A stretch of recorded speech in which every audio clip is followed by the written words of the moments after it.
So yeah, look, it wasn't great viewing that today, was it? If we're being honest with ourselves, but if anything, maybe this gives Arne more ammunition to put towards the owners to say, look, we need this player, and this player.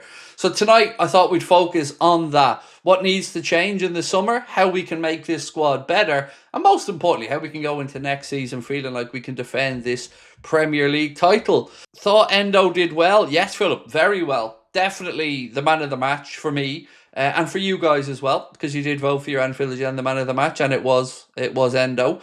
But yeah, other than him, I don't think there are too many players out there today that were pushing for a start that will have convinced the manager. I mean, I thought Cody Gakpo did okay in today's game, but the big disappointments for me came in three positions, shall we say. Trent, Jota, Darwin. They're the three disappointments for me. Elliott probably isn't going to convince the manager either if he plays like he did today. Jones, we can talk about, but he's not going anywhere. But I think if we're talking about the future, again, I know I keep bleating on about Trent, but that was shocking today for me from him out there.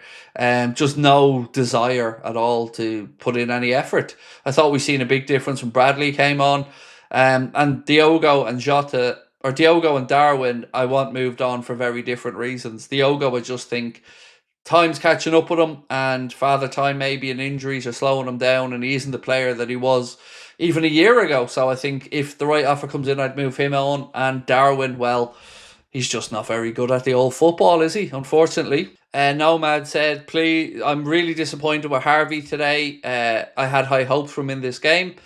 Yeah, look, he didn't convince anyone there today, and that was a team that was strong enough that we can say there are some excuses that, like the Plymouth game, as an example, there was so many changes there that I just don't think it was good enough today at all. And look, you can say it's because the league title was already won, or it was a drop of intensity or whatever, but ultimately I just felt like we didn't do ourselves justice out there today. And players like Elliott, players like Diogo, Trent, just meh. That's all I can say. It was a weird one to judge for Alisson. I didn't really know what to make of Alisson's performance when I was given the player ratings, because he didn't do too much wrong, but yet we conceded 3 goals. Virgil scored a goal, but of course then kicked one in off Jarell Kwanzaa as well. After the Guard of Honour, they should be ashamed of themselves, said with Ashwak. Yeah, look, the Guard of Honour is to make sure that you get the credit for being Premier League champions. And Chelsea gave the Guard of Honour, and fair play to them. But you then want to back that up on the pitch with a performance of champions, right? And I know people are going to say, Craig, it was a nothing game. But it gives Chelsea a chance to get into the Champions League, and it increases their spending power if they do that. When we go head-to-head with them for certain players, it might or might not have an impact on that. And that's what worried me most about today. That, and I don't really like Chelsea very much. I don't think I need to explain the reasoning why. I think probably for the very same reason a lot of you guys and girls don't like them. So I'll read it out anyway. He said, what's with Mo not even being subbed? Had a terrible game. Can't play him every minute of every game. I guess when he's hunting records, Stevie boy, that's probably the hope that he gets an assist or something later in the game. It's the only thing I can think of.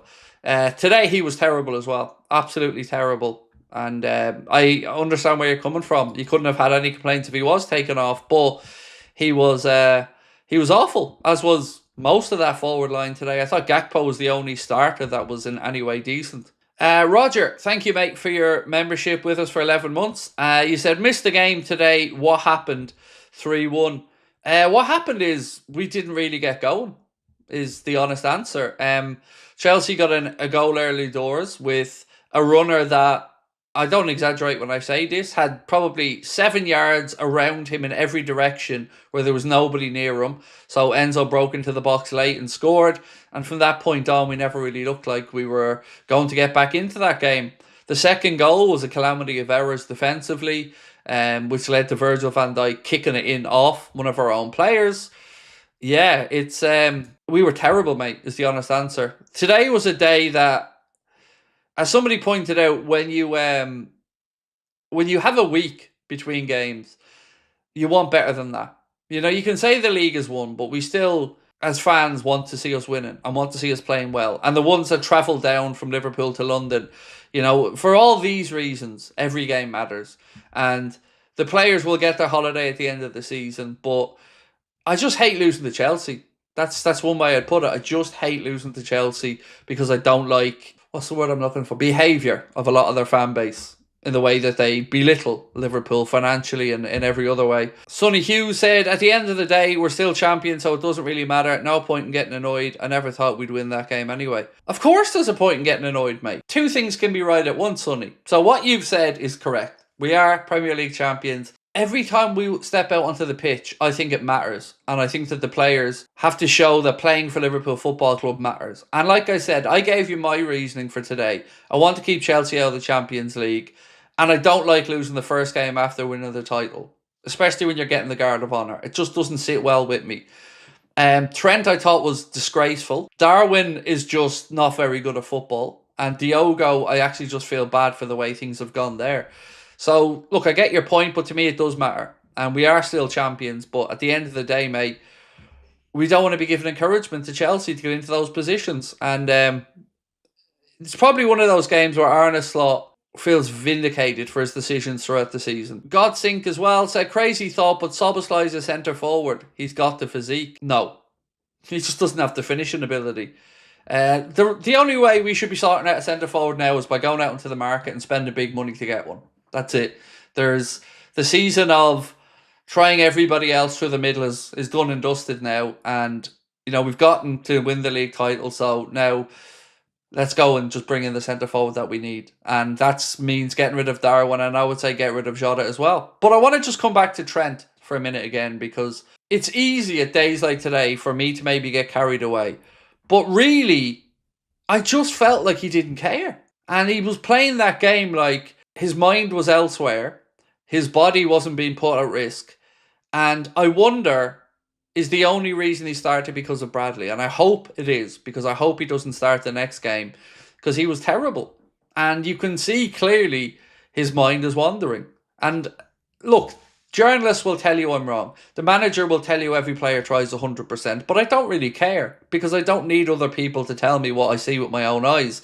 And what I seen today again there from Trent wasn't the first, second or third time I've seen that type of performance from him. So 1 minute you're ripping off your shirt and you're pounding your chest and you're giving it the big one, and then you go out and just put in that stinker of a performance. Not good enough. VI Jokers, thank you for being with us as a member for 14 months, said, as champions need to be better against Arsenal. Oh, I've got no doubt in my mind that we will see a far different Liverpool performance against Arsenal next week. No doubt whatsoever. For a couple of reasons. One, you ain't going to get away with a performance like that in front of Anfield when Arsenal come to town. Two, we want to put Arsenal in their place, absolutely, and add to the pressure on them for their second place finish, because if they start dropping more points, they could drop down those league places a few as well. And I feel like they're going to be knocked out of the Champions League on Wednesday, and I want to inflict even more misery. So for me, I would say that game against Arsenal, you will see the real Liverpool. After that, I don't know. Last game of the season, you'll probably see a mixture. But I think for Arsenal next week, I do expect Diaz back in the team. And I expect us to go full strength midfield. Gravenberch, McAllister, Szoboszlai. Although I wouldn't mind Endo starting. You know, you could make an argument maybe to throw Endo in with Maka and Gravenberch. Because I loved seeing Endo in the advanced positions today. I thought he looked dynamic. Which we haven't had a chance to see much from him, right? But he is no slouch when he gets on the ball either.